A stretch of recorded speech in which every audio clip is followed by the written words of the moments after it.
I'm here in the mountains of beautiful western North Carolina, and today we're going to be doing something a little bit different.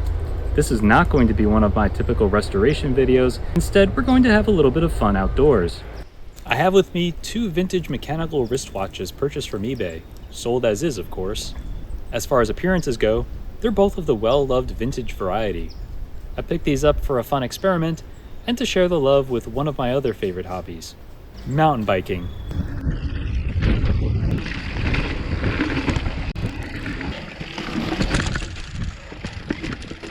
I'm not a professional watchmaker, but I have serviced and repaired many watches.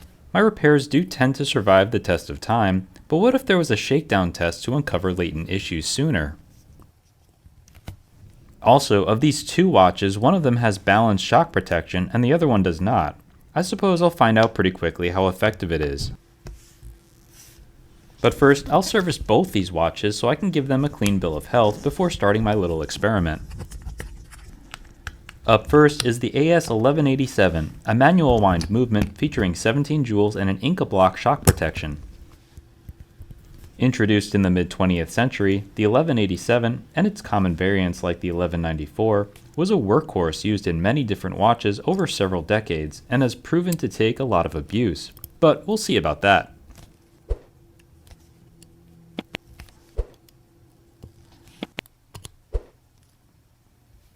The movement is fully disassembled, cleaned by pegging all the jewel holes before all components are washed in L&R cleaning solutions.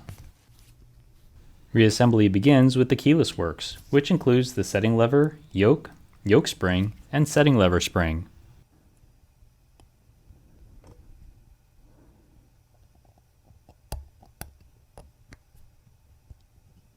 High friction surfaces are oiled with Mobius D5. Under the setting lever spring sits the intermediate gear and the minute wheel.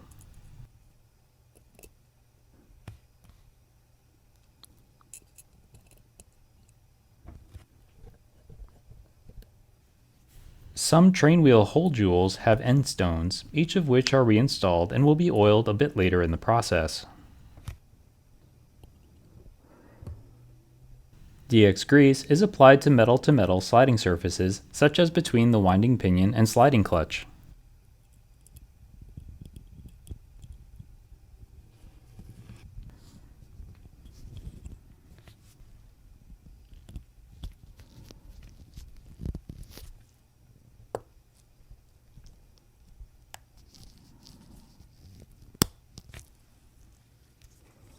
The train wheel jewels with end stones receive a droplet of Mobius 9010 with the help of the version 1A automatic oiler.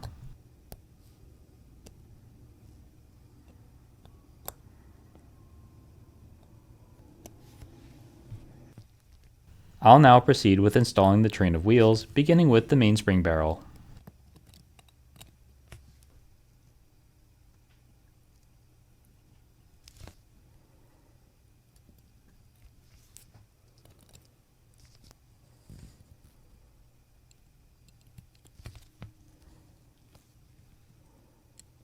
The barrel bridge and train wheel bridge are installed.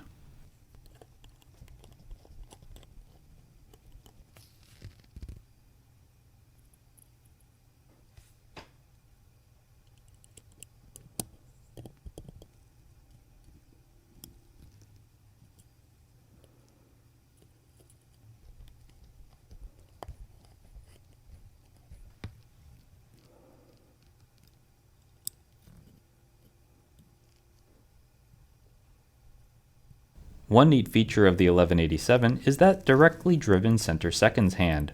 As a result, the movement has a couple of layers to it, contributing to its overall height. The Felsa 465 and the FHF 25 are other movement designs with similar configurations. The ratchet wheel and crown wheel are now installed.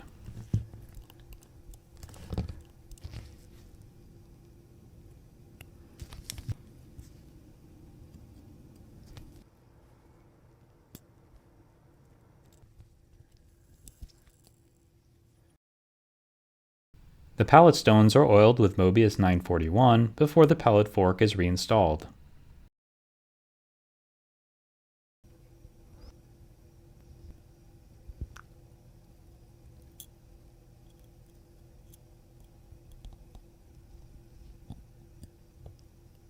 All train wheel pivots are lubricated with Mobius 9010.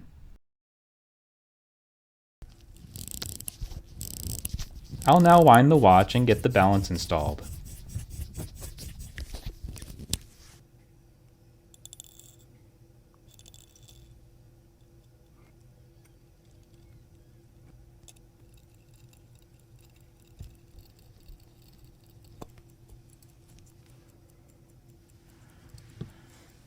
The end stones of the balance each receive a droplet of Mobius 9010.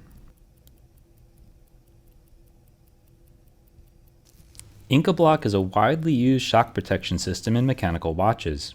Its primary purpose is to safeguard the delicate pivots from the jolts and impacts it may encounter during daily wear. The system consists of a shock-absorbing spring that braces an end stone against the tip of the pivot, which rides within a hole jewel mounted within a chaton. When the watch experiences a sudden impact or shock, such as dropping it, or sending it off a rock ledge while strapped to the handlebar of a mountain bike, the Incablock system allows the balance staff to move slightly end to end within the jewel, absorbing and dispersing the energy to prevent damage to the delicate pivots and the jewel itself. Shock protection has become a standard feature in many mechanical watches, enhancing their durability and longevity, Incablock just being one example.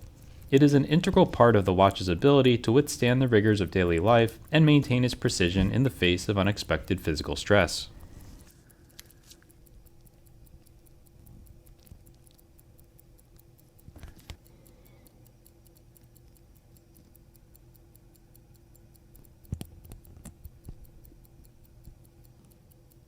The cannon pinion, hour wheel, and dial washer are reinstalled, and finally the dial and hands can be fitted as a last step before the movement is recased.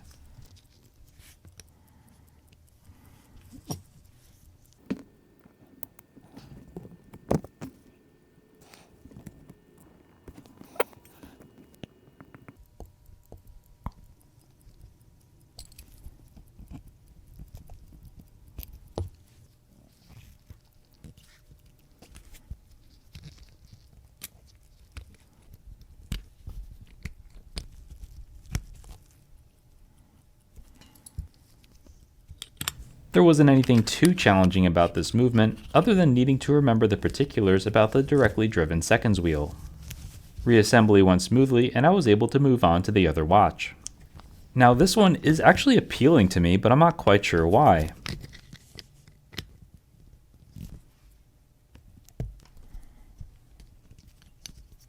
The watch features the French-made Cupillard caliber 233. In contrast to the AS1187, it does not feature a shock-protected balance, so access to clean the capstone is done by disassembling the regulator.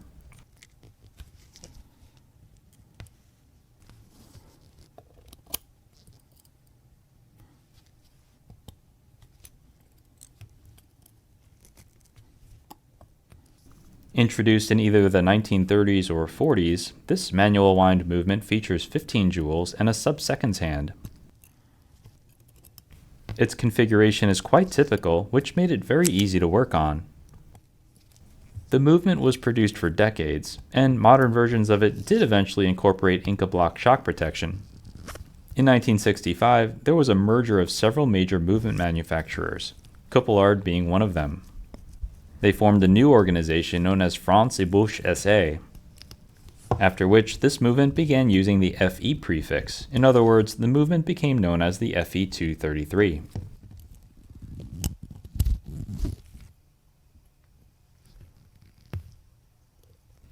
Reassembly begins with the keyless works, which includes the setting lever, yoke, and yoke spring. There's one end stone in setting that is reinstalled and then oiled with 9010.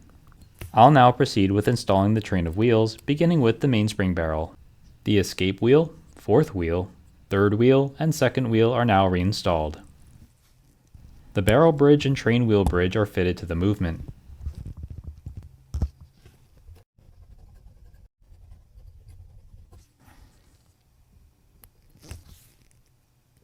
The crown wheel and ratchet wheel are reinstalled.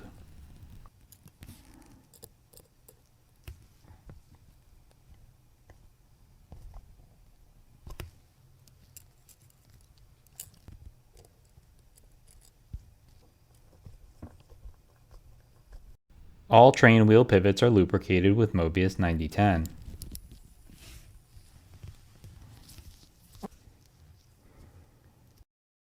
The pallet stones are oiled with Mobius 941 before the pallet fork is reinstalled.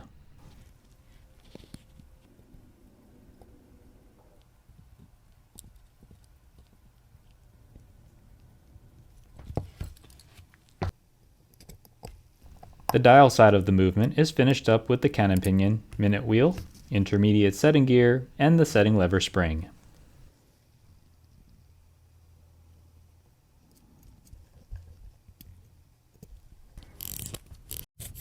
I'll now wind the watch and get the balance installed.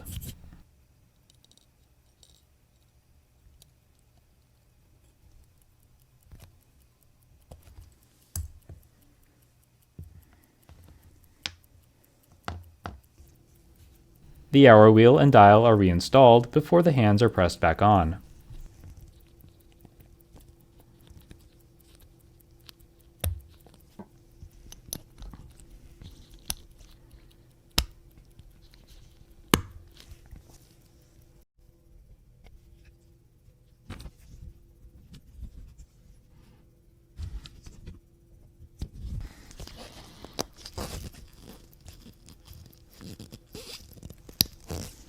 Like the AS1187, this one needed nothing else other than a service to get it running well again.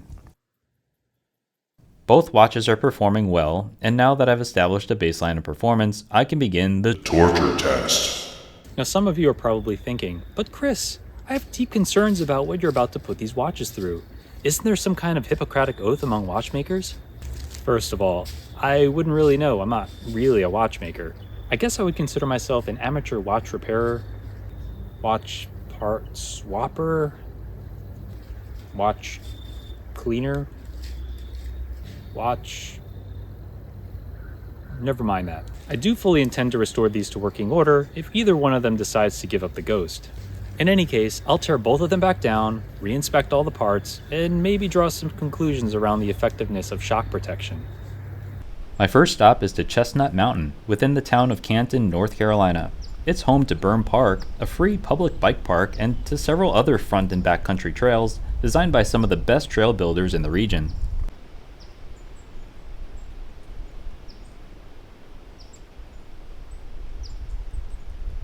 The watches are wound up, the time is set, and they're ticking away.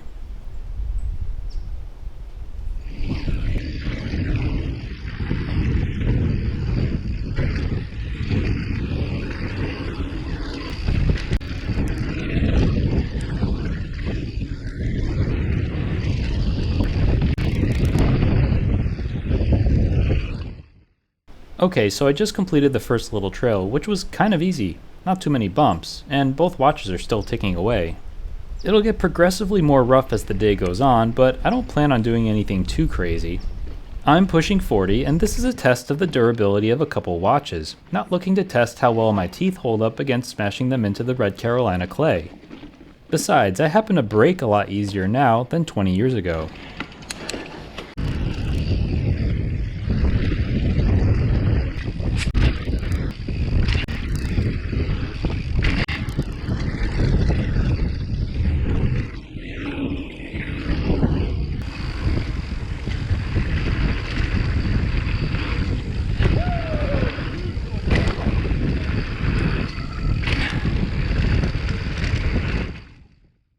The second half of my day was spent in DuPont State Forest, which contains nearly 83 miles worth of multi-use trails for me to choose from.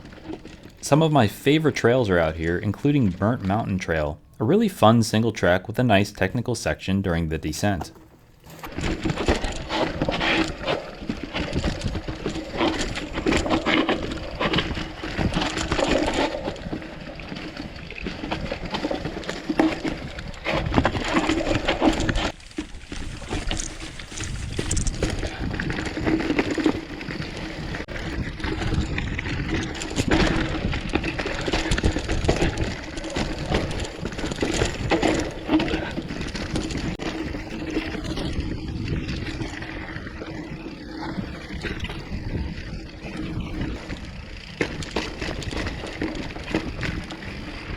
Next, I headed over to Big Rock Trail, which proved to be quite the aerobic challenge.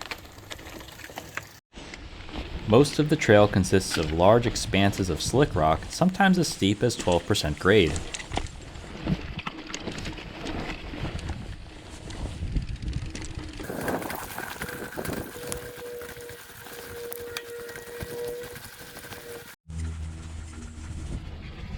Good, how are you? Fantastic, man.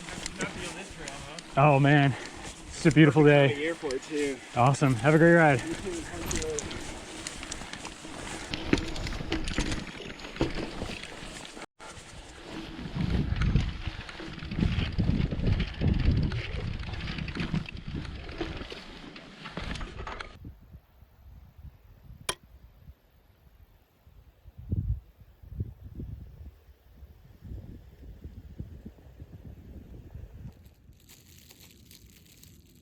The day was finished up with a moderately technical descent consisting of more slick rock, hard-packed dirt, and loose stone.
Good morning. Morning. That's me.